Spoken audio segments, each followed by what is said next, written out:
Hello learners, मैं विजय कुमार आज start करने वाला हूँ आपके जेआरएफ नेट इकोनॉमिक्स सिलेबस के अंतर्गत उपयोगिता विश्लेषण यूटिलिटी एनालिसिस। आज का जो है हमारा टॉपिक है, हम इसी टॉपिक से स्टार्टिंग कर रहे हैं आज। जो कि ये टॉपिक आपका है, आपका जो डिमांड थ्योरी है, थ्योरी ऑफ डिमांड है, वहीं से निकल के आता है। आपका जो फर्स्ट सिलेबस में है आपका consumer behaviour, theory of consumer behaviour. ये जो यूटिलिटी एनालिसिस उपयोगिता विश्लेषण है, ये टॉपिक हमारा उसी के अंतर्गत आता है। माइक्रो इकोनॉमिक्स का टॉपिक जिसके बारे में आज हम डिस्कस करने वाले हैं। तो यहाँ हम क्या क्या डिस्कस करेंगे आज के टॉपिक में, तो आप देख रहे होंगे सामने कि मैंने एक आपके लिए बहुत ही सिंपल तरीके से आप लोगों को समझाने की कोशिश करूंगा, जिससे आपको ज्यादा से ज्यादा समझ में आए। और हिंदी एंड इंग्लिश दोनों ही मीडियम में किसी भी बच्चे को किसी भी तरह की कोई भी प्रॉब्लम होने की मुझे नहीं लगता कि कोई गुंजाइश होनी चाहिए, क्योंकि मैं सिंप्लीफाई करूंगा हर एक टॉपिक को, हर एक चीज को, एक एक चीज को मैं आपको सिंप्लीफाई करता जाऊंगा और आपको समझाता जाऊंगा कि क्या चीज क्या है। जैसे कि उपयोगिता विश्लेषण अर्थात यूटिलिटी एनालिसिस, इसके अंतर्गत क्या क्या चीजें आने वाली हैं हम देखेंगे। उपयोगिता का अर्थ, तो पहली बात तो यही आती है कि उपयोगिता क्या है, मीनिंग मीनिंग क्या है यूटिलिटी का। इसमें जो सेकंड चीज आती है उपयोगिता की माप, कि हमें जब पता चल जाता है कि यूटिलिटी क्या है तो हम इसको मेजरमेंट किस तरीके से करेंगे। और बेसिकली जो इसका एक थ्योरी भी है, आपकी मेजरमेंट को लेकर एक थ्योरी भी है, जिसको लेके हम अभी आगे डिस्कस करेंगे कि क्या चीज है, किस तरीके से इसका है। और इसका जो नेक्स्ट रहेगा वो है उपयोगिता के रूप, फॉर्म्स ऑफ यूटिलिटी, कि मतलब कितने फॉर्म्स हैं यूटिलिटी के, उपयोगिता के कितने रूप हैं। तो हमने यहाँ पर देखा है, जैसे कि हमने देखा है कि आपका उपयोगिता की माप में, मेजरमेंट ऑफ यूटिलिटी में गणनावाचक दृष्टिकोण और क्रमवाचक दृष्टिकोण, कार्डिनल अप्रोच और ऑर्डिनल अप्रोच, ये दोनों अप्रोचेस, ये दोनों दृष्टिकोण कहीं ना कहीं इकोनॉमिक्स में अपना बहुत ही महत्वपूर्ण स्थान रखते हैं। तो इसलिए इनको हम अभी समझते हैं और देखते हैं कि क्या चीज है, किस तरीके से कार्डिनल अप्रोच क्या है, ऑर्डिनल अप्रोच क्या है। तो चलिए लेट्स स्टार्ट द टॉपिक उपयोगिता विश्लेषण, यानी कि यूटिलिटी एनालिसिस। तो हम यहाँ देखते हैं कि यूटिलिटी एनालिसिस क्या चीज है। यूटिलिटी एनालिसिस उपयोगिता का अर्थ, मीनिंग ऑफ यूटिलिटी में हम देखते हैं सामान्य भाषा में उपयोगिता और लाभदायकता, यूजफुलनेस और आपकी यूटिलिटी को एक ही अर्थ में प्रयुक्त किया जाता है। परंतु अर्थशास्त्र में उपयोगिता का अर्थ सामान्य से भिन्न है। अर्थशास्त्र में उपयोगिता से अभिप्राय किसी वस्तु या सेवा की मानवीय आवश्यकताओं को संतुष्ट करने की इच्छा शक्ति से बताया गया है।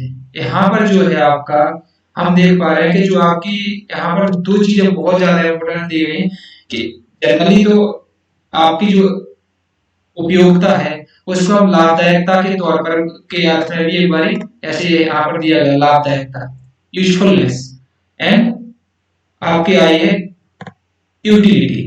ये जो दो वर्ड आए हैं, ये दोनों वर्ड कहीं ना कहीं सामान्य अर्थ में हमें एक ही लगते हैं कि एक ही चीज है। लाभदायकता मतलब किसी चीज की यूजफुलनेस हमारे लिए, और किसी चीज की उपयोगिता एक ही चीज है। परंतु अर्थशास्त्र में उपयोगिता का सामान्य अर्थ से, मतलब आपके जनरल सेंस, जनरल मीनिंग से अर्थशास्त्र में उपयोगिता का मतलब जो है डिफरेंट हो जाता है। यहाँ पर क्या कह रही है उपयोगिता, उपयोगिता यहाँ पर कहना चाह रही है किसी वस्तु या सेवा की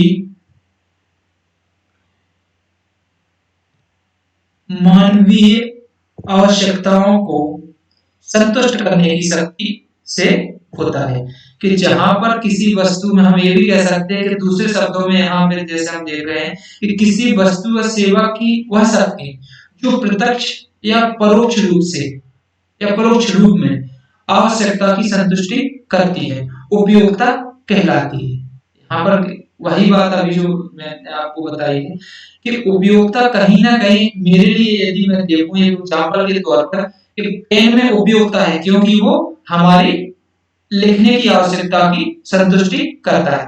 अर्थात कि जो पेन की उपयोगिता है ना हमारे लिए क्या है, क्योंकि हमारे लिखने की जो जो हमें लिखनी है ना, जो लिखने की हमारी क्रिया है उसको हमारे ना पेन के द्वारा हम संतुष्ट कर सकते हैं। कहने का मतलब जो पेन एक वस्तु है उसमें वो सेटिस्फेक्शन है, उसमें वो सेटिस्फेक्शन पावर है कि हमारी जो लिखने की सेटिस्फेक्शन है उसको सेटिस्फाई करता है। तो इस तरीके से हमें पता चला कि उपयोगिता क्या है, उपयोगिता का अर्थ क्या है। तो चलिए आगे देखते हैं उपयोगिता के अर्थ के बाद क्या चीज आती है और किस तरीके से हम उपयोगिता को जानेंगे।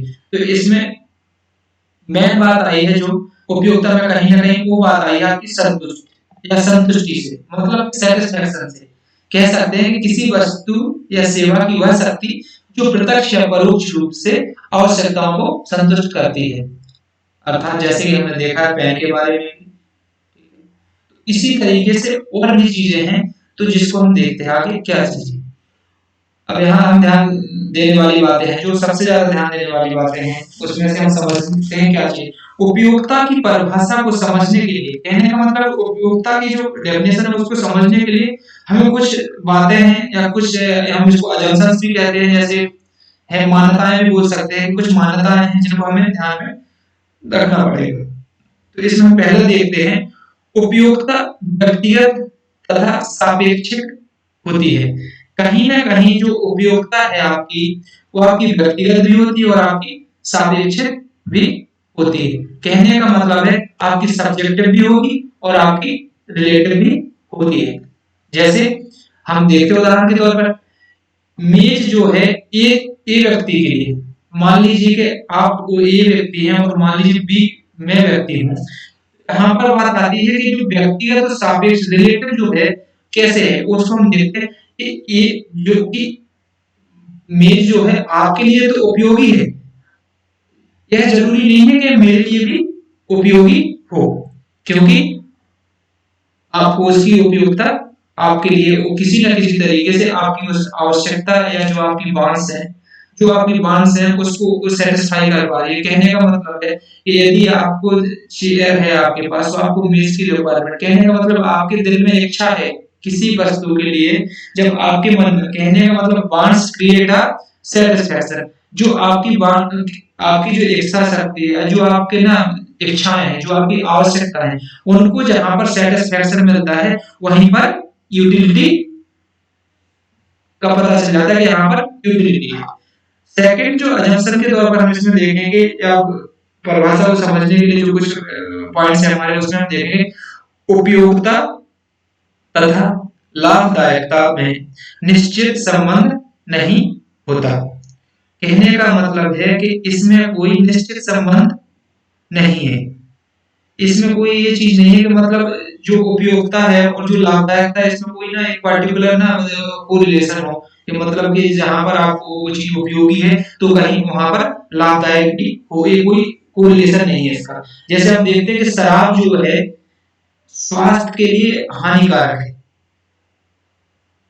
कहने का मतलब है जो शराब है स्वास्थ्य के लिए हानिकारक है, कहने का मतलब कि वो लाभदायकता नहीं है, फिर भी शराबी के लिए यह अत्यंत उपयोगिता रखती है, क्योंकि शराबी शराब पीता है इसलिए उसके लिए ये चीज जो है उपयुक्त हो जाती है। तो हम यहाँ पे जैसे अभी हम बात कर चुके कि जो उपयोगिता है हमारी वो लाभदायकता में निश्चित संबंध, या मतलब लाभदायकता के साथ उसका ऐसा नहीं कोई कोरिलेशन हो किसी भी तरह है, कोरिलेशन नहीं है इस तरीके से। जैसे कि हमें पता चला कि जरूरी नहीं कि जहां पर लाभ ना हो रहा हो वहां पर उसकी उपयोगिता ना पाई जा रही हो। कहने का मतलब है कि यहाँ शराबी को शराब की उपयोगिता है परंतु शराब जो है स्वास्थ्य के लिए हानिकारक है, कहने के लिए है वो शराबी के लिए उपयोगी तो है परंतु लाभदायक नहीं है।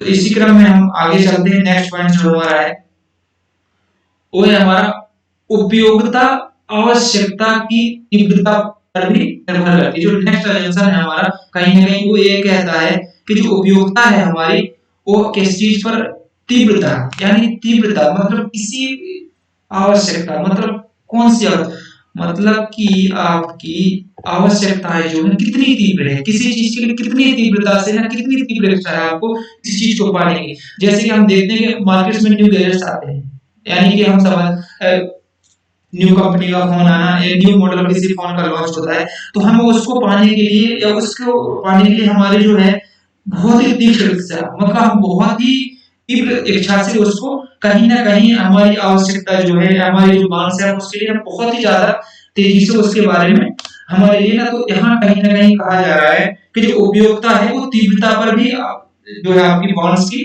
तीव्रता पर भी निर्भर करती है। कहने का है कि जो आपकी यूटिलिटी है वो आपकी कहीं ना कहीं तीव्र इच्छा पर भी निर्भर करती है। जैसे कि आपके mobile, new gadgets, new car models, everything like. इसमें जो नेक्स्ट पॉइंट है आपका उपयोगिता तथा नैतिकता का संबंध नहीं होता।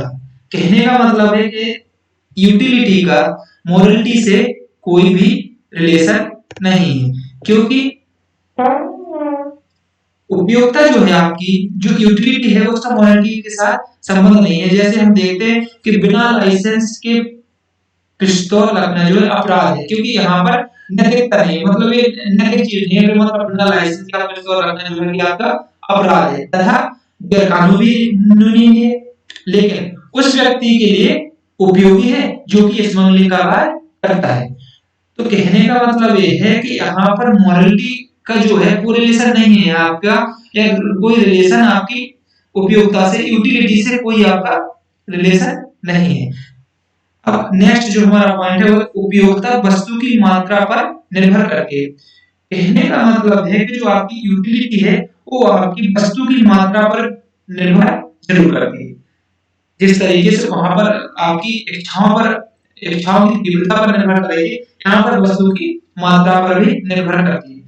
जैसे कि वस्तु की मात्रा में देखा जाएगा कि उपयोगिता जो है ना, यदि आप किसी वस्तु को लेके चलते हैं कि हमने आइसक्रीम जो है हमें उपयोगी वस्तु लग गई है, तो हमने उसकी यदि एक आइसक्रीम खाई तो हमारे लिए मतलब हमारा सेटिस्फेक्शन का हमने एक पार्ट जो है उसमें से उसको उपभोग कर लिया, उसको मतलब कंज्यूम कर लिया, मतलब उसको हमने उपभोग में ले लिया। तो अब हम जो है सेकंड जो हमारी रहेगी, सेकंड आइसक्रीम के लिए हमारी उतनी उपयोगिता नहीं रहेगी। कहने का मतलब है कहीं ना कहीं एक टाइम ऐसा आ जाएगा कि जहां पर हमारी जो है आपकी आइसक्रीम की उपयोगिता है हमारे लिए शून्य भी हो जाएगी, और ये ऋणात्मक तो नहीं लेकिन शून्य हो जाएगी। तो इसी के ऊपर एक थ्योरी भी है जिसको हम पढ़ते हैं, डिफिनेशन लॉ के नाम से जानते हैं, ठीक है ना, हेरास नियम के नाम से जानते हैं, जो हम अभी इसी यूटिलिटी में ही, मार्जिनल यूटिलिटी में हम पढ़ेंगे, बहुत ही इंपॉर्टेंट थ्योरी है वो, तो हम आगे डिस्कस करेंगे। तो हम देख लेते हैं कि उपयोगिता वस्तु की मात्रा पर निर्भर करती है। इसके बारे में इकोनॉमिस्ट हैं एडवर्ड नेवेल ने अपने कुछ वाक्यांश दिए हैं, कुछ अपना एक दिया है लॉजिक, या अपना एक मत दिया है। एडवर्ड नेवेल ने अपने शब्दों में कहा, अर्थशास्त्र में उपयोगिता से अर्थ उस संतुष्टि से है जो किसी व्यक्ति को धन या संपत्ति के उपभोग से प्राप्त होती है। यहाँ पर इकोनॉमिस्ट कहना चाह रहा है कि जो आपकी यूटिलिटी है वो कहीं ना कहीं उस संतुष्टि को व्यक्त कर रहा है जो व्यक्ति को अपने धन या संपत्ति के उपयोग से या उसके उपभोग से प्राप्त हो रही है। तो देखते हैं आगे क्या चीज है। तो आगे जो बात आती है आपकी उपयोगिता की माप, जैसे कि हमने ऊपर देखा था वहां पर आपका यूटिलिटी एनालिसिस में, तो वहां पर आपका मीनिंग ऑफ यूटिलिटी देखी थी हमने, उपयोगिता का अर्थ देखा था। उपयोगिता के अर्थ के बाद हमारी जो बात आई तो उसमें हम आते हैं आपका उपयोगिता की माप, मतलब कि जो मेजरमेंट है यूटिलिटी को कैसे करेंगे। किसी वस्तु अथवा सेवा का वह गुण जिसमें मानवीय आवश्यकताओं को संतुष्ट करने की क्षमता है, उपयोगिता कहलाता है। कहने का मतलब है कि जो ये तो डेफिनेशन हो गई आपकी उपयोगिता के बारे में। तो उपयोगिता क्या चीज है, मतलब क्या चीज है यूटिलिटी? यूटिलिटी हुआ है मतलब वो सिचुएशन है या किसी वस्तु या सेवा का वह गुण है जिसमें जो आपका है मानवीय आवश्यकता है, मतलब जो ह्यूमन वांट्स हैं उनको सेटिस्फेक्शन सेटिस्फाई करने की कैपेसिटी होती है। इन गुड्स में या इन सर्विसेज में ह्यूमन ह्यूमन वांट्स को सेटिस्फाई करने की कैपेसिटी होती है, उसको हम क्या कहते हैं? यूटिलिटी कहते हैं। किसी वस्तु या सेवा का वह गुण जिसमें मानवीय आवश्यकताओं को संतुष्ट करने की क्षमता है, उपयोगिता कहलाता है या कहलाती है। तो हम देखते हैं कि मेजरमेंट जो है उपयोगिता का कैसे लेंगे। तो इसमें दो बहुत ही अच्छे दृष्टिकोण हैं, कई अर्थशास्त्रियों के अलग अलग मत हैं, तो इन्हीं में दो मत है, जो एक है गणनावाचक दृष्टिकोण और आपका दूसरा है क्रमवाचक दृष्टिकोण। तो गणनावाचक दृष्टिकोण को हम इंग्लिश में कहते हैं कार्डिनल अप्रोच, और जो आपका क्रमवाचक दृष्टिकोण है यहाँ का ऑर्डिनल अप्रोच। तो इसमें से हम देखते हैं फर्स्ट ऑफ ऑल आपका जो है गणनावाचक दृष्टिकोण, कहीं ना कहीं जो एक गणनावाचक आपका दृष्टिकोण है इसी को ही हम यूटिलिटी एनालिसिस थ्योरी भी कहते हैं, इसी को ही हम कार्डिनल अप्रोच के नाम से जानते हैं, और जो कि हमारे लिए बहुत ही इंपॉर्टेंट रोल प्ले करता है। हमारा जो यूटिलिटी का सेक्शन है उसमें बहुत ही ज्यादा इंपॉर्टेंट है आपका कार्डिनल अप्रोच और आपका ऑर्डिनल अप्रोच। तो इसमें से हम सबसे पहले देखेंगे आपका कार्डिनल अप्रोच को। तो कार्डिनल अप्रोच में हम देखेंगे जो है आपका कार्डिनल अप्रोच देखेंगे। हम पहले कार्डिनल अप्रोच में देखते हैं क्या चीज है। तो कार्डिनल जो दृष्टिकोण है एक क्या चीज है, कार्डिनल जो अप्रोच है क्या है? तो इसका जो विचार है, किसका विचार है? कार्डिनल अप्रोच वाला जो विचार है वो किसका है? मार्शल तथा पीगू आदि अर्थशास्त्रियों का यह विचार है कि उपयोगिता की माप संभव है। इसको हम दूसरे शब्दों में ऐसे भी कह सकते हैं कि जो हमारे क्लासिकल, जो हमारे प्रतिष्ठित अर्थशास्त्रियों का विचार है वो गणनावाचक दृष्टिकोण का द्योतक है। द्योतक अर्थात कि कहीं ना कहीं जो हमारे क्लासिकल इकोनॉमिस्ट हैं उनकी जो थॉट्स है या उनके जो विचार है मेजरमेंट ऑफ यूटिलिटी के, वो इस चीज को रिप्रेजेंट करते हैं कि उनके जो थॉट्स हैं वो कार्डिनल अप्रोच को रिप्रेजेंट करते हैं। इसमें जो अगली चीज है वो उपयोगिता की माप करने के लिए वे मुद्रा रूपी पैमाने का प्रयोग करते हैं। यहाँ पर जो सेकंड चीज आती है आपके कार्डिनल अप्रोच में, वो सेकंड चीज ये आ रही है कि उपयोगिता की जो यहाँ पर ये लोग मेजरमेंट ले रहे हैं वे मुद्रा रूपी पैमाने में प्रयोग करते हैं।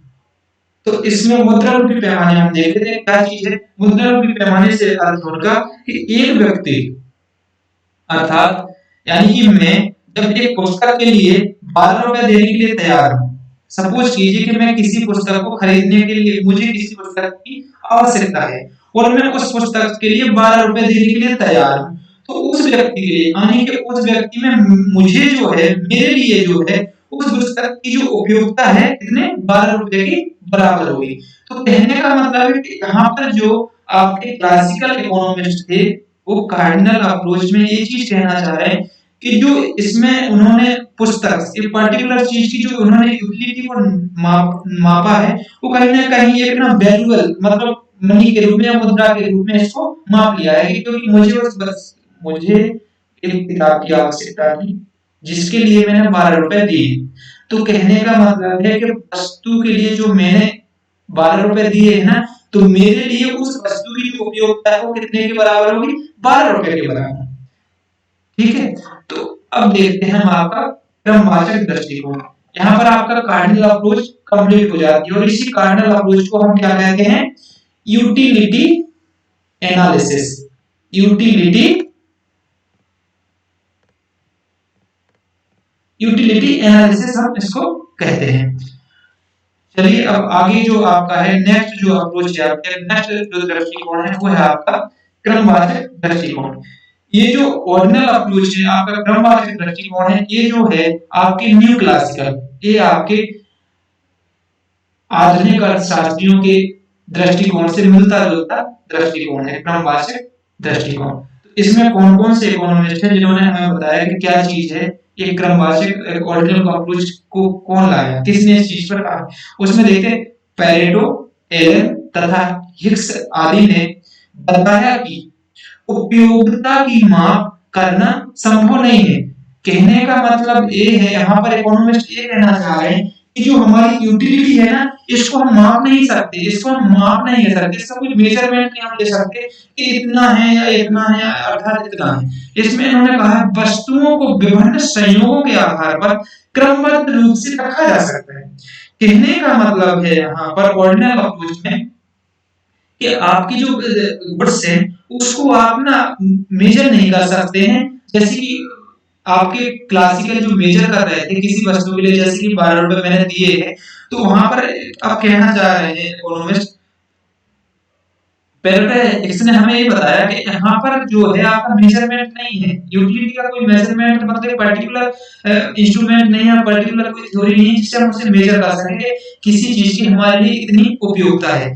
क्योंकि हम वस्तुओं के विभिन्न संयोगों के आधार पर, मतलब कि कोई भी वस्तु है उसके हम संयोगों के आधार पर उसे क्रमबद्ध रूप से रखा जा सकता है, कहीं ना कहीं उसे हम ना एक श्रेणी के रूप में रख सकते हैं, उसको ना कोऑर्डिनेट कर सकते हैं। ऑर्डिनल मतलब जो है आपकी ऑर्डिनल अप्रोच यही कहना चाह रही है कि इसको हम कहीं ना कहीं सिस्टमेटिक तरीके से रखते हैं सहयोगों को, उसमें हम अपना चीजों को देख सकते हैं मतलब किस तरीके से क्या है। और जो क्रमवाचक हम इसको रखेंगे तो उसमें हमें क्या है कि अपनी जो यूटिलिटी है ना, हम क्रमबद्ध रूप में इसको हम क्रमबद्ध रूप से हम इसे देखेंगे, उसी दृष्टिकोण से हम इसको। अब नेक्स्ट जो इसमें चीज कही जाए, उपयोगिता विश्लेषण के स्थान पर तटस्थता वक्र विश्लेषण का रीति का प्रतिपादन या प्रतिपादित की गई।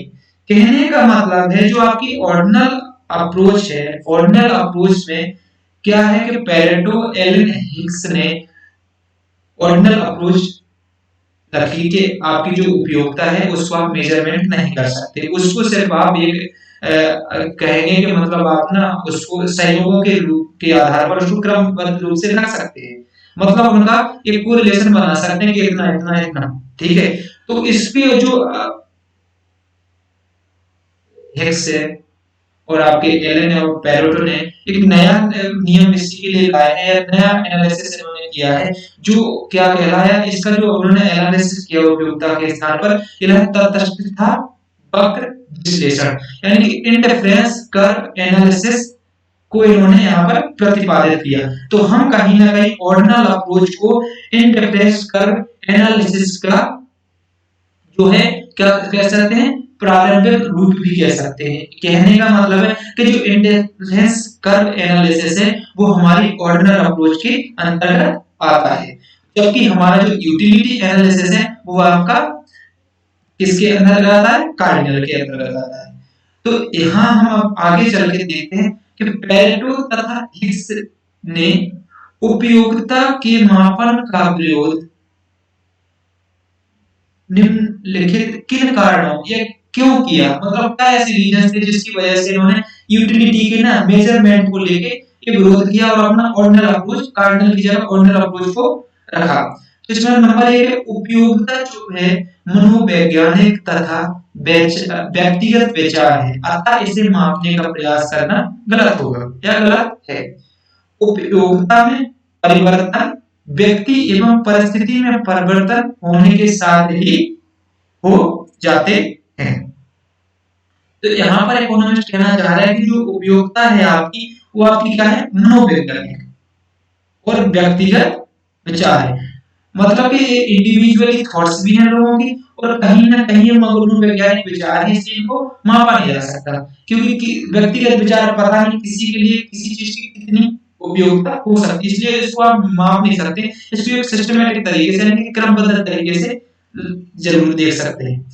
जो नेक्स्ट इसमें कह रहा है इकोनॉमिस्ट कि उपयोगिता में परिवर्तन, उपयोगिता जो है यूटिलिटी में जो चेंज है व्यक्ति एवं परिस्थिति में परिवर्तन, मतलब आपका जो पर्सन यदि चेंज होगा या उसकी सिचुएशन चेंज होगी तो उसके साथ साथ इसमें भी चेंजेस हो जाते हैं, अतः परिवर्तनशील तत्व को मापना कठिन होता है। सही बात है, क्योंकि कहीं ना कहीं जैसे अभी हमने फर्स्ट एग्जांपल लिया था कि मीज जो है किसी ना किसी के लिए वो मतलब यूटिलाइजेबल थी और किसी के लिए वो नहीं है। कहना के मतलब ये है कि परिवर्तनशील तत्वों की जहां जहां पर परिवर्तनशील तत्व पाए जाते हैं वहां पर किसी चीज को मापना अत्यंत कठिन हो जाता है, जिसके कारण पेरेटो और हिग्स ने उपयोगिता यानी उपयोगिता विश्लेषण के मापन का विरोध किया है या उपयोगिता के मापन का विरोध किया है। अब इसमें जो थर्ड पॉइंट है वो है आपका उपयोगिता की मापने के लिए कोई निश्चित या स्थिर पैमाना भी नहीं है। कहीं ना कहीं ये जो बात हम पहले ही पढ़ चुके हैं कि जो आपका यूटिलिटी है इसके लिए कोई पर्टिकुलर इंस्ट्रूमेंट नहीं है जिससे आप नाप सकेंगे। तो इसमें देखते हैं आगे क्या है। इस प्रकार हिग्स, पेरेटो या एलन आदि अर्थशास्त्रियों ने तो उपयोगिता को मापना संभव माना है, असंभव माना है और न आवश्यक। कहने का मतलब है कि उपयोगिता है ना, इन इकोनॉमिस्ट ने कहा है कि इसको ना मापना जरूरी भी नहीं है और ये आवश्यक भी नहीं है कि इसको किसी एक पर्टिकुलर चीज में ना इसका मेजरमेंट लिया जाए। आधुनिक अर्थशास्त्री गणनावाचक दृष्टिकोण के स्थान पर क्रमवाचक दृष्टिकोण को मान्यता प्रदान करते हैं। कहने का मतलब जो मॉडर्न इकोनॉमिस्ट हैं वो आपका कार्डिनल अप्रोच की जगह ऑर्डिनल अप्रोच को ज्यादा प्रेफर कर रहे हैं, उस चीज को ज्यादा सही मानते हैं जो कि आपका है कि क्रमवाचक दृष्टिकोण। ऑर्डिनल जो अप्रोच है उसको क्रम तरीके से किसी भी यूटिलिटी को या आपकी किसी उपयोगिता को जो है आप मतलब नंबर वाइज संख्यावाचक न रखकर उसको आप क्रमवाचक ही आज की जो मॉडर्न इकोनॉमिस्ट हैं यूटिलिटी को मानते हैं। अब इसमें जो आपका थर्ड पॉइंट है वो है आपका उपयोगिता के रूप, फॉर्म्स ऑफ यूटिलिटी। तो इसमें जो आपका है सीमांत उपयोगिता और आपका है कुल उपयोगिता। तो ये जो है हमारा टॉपिक आज का था यूटिलिटी। तो यूटिलिटी एनालिसिस का जो टॉपिक था तो हमने इसमें अपना कंप्लीट किया है। फर्स्ट ऑफ ऑल जो हमारा था कि क्या हमारे लिए यूटिलिटी के क्या मीनिंग है, ठीक है ना, इसकी डेफिनेशंस क्या है, किन किन अजम्पशंस को लेके इसके हम डेफिनेशंस या इसको हम किन किन अजम्पशन का होने की सिचुएशन में इसको कर सकते हैं। और जो हमारी कार्डिनल अप्रोच थी या हमारा गणनावाचक दृष्टिकोण था जहां पर उसको हम यूटिलिटी एनालिसिस हमने उसी के अंतर्गत पढ़ा है, क्योंकि जो यूटिलिटी एनालिसिस है गणनावाचक दृष्टिकोण के अंतर्गत ही आता है, क्योंकि ये जो है आपका प्रतिष्ठित अर्थशास्त्रियों का दृष्टिकोण था और उन्हीं ने जो थ्योरी ऑफ यूटिलिटी एनालिसिस है वो आपकी गणनावाचक दृष्टिकोण की अर्थशास्त्रियों की। और इसमें जो हमारी नेक्स्ट थ्योरी आएगी अभी जो हम आगे पढ़ेंगे फॉर्म्स ऑफ यूटिलिटी के जो हम आगे पढ़ेंगे वो आपकी हमारे क्रमवाचक दृष्टिकोण जो हमारा नया रूप आएगा या जो हमारा नई थ्योरी आएगी आपका इंडिफरेंस कर्व एनालिसिस जो आएगा हमारा, कहने का मतलब तटस्थता पर बॉक्स जो विश्लेषण आएगा उसमें हम देखेंगे क्रमवाचक और आपका ऑर्डिनल अप्रोच के आधार पर जो है उसको हम आगे बढ़ेंगे। तो हम हमारे टॉपिक कंप्लीट होता है और हम आगे देखेंगे जो हमारा इसका जो नेक्स्ट टॉपिक आने वाला है यूटिलिटी का, ये बहुत ही मोस्ट टॉपिक आने वाला है क्योंकि इसमें जो सबसे मोस्ट थ्योरी है वो है आपकी डिमिनिशिंग थ्योरी आएगी। कहने का मतलब है कि आपका जो हास्य नियम है ना, उपयोगिता का हास्य नियम, ठीक है, कि कहीं ना कहीं जो आपका वो मार्जिनल यूटिलिटी के अंदर आएगा। तो हम इसको नेक्स्ट टॉपिक में कंप्लीट करेंगे जिसमें उपयोगिता के फॉर्म्स के बारे में, फॉर्म्स ऑफ यूटिलिटी हम सारे कंप्लीट करेंगे और इसके अंतर्गत फिर हम आगे बढ़ेंगे, क्योंकि हमारा जो है यूटिलिटी जो है ज्यादा लंबी नहीं है ना होने के साथ साथ इतना टफ भी नहीं है, क्योंकि इसकी लैंग्वेज जो है बच्चों को समझ में नहीं आती है, क्योंकि यहाँ पर लैंग्वेज जो है नहीं बच्चों को समझ में आती। इस वजह से लगता है कहीं ना कहीं अरे सर ये क्या चीज है यूटिलिटी, और कहीं ना कहीं लाभदायक एक ही चीज है, जैसे कि हमने स्टार्टिंग में पढ़ा कि लाभदायक है यूटिलिटी है वो हम ना सामान हमारे ठीक है जनरल लाइफ में है चीजें, बट इकोनॉमिक्स में ये चीजें थोड़ी सी डिफरेंट हो जाती है। तो चलिए दोस्तों, थैंक यू वेरी मच।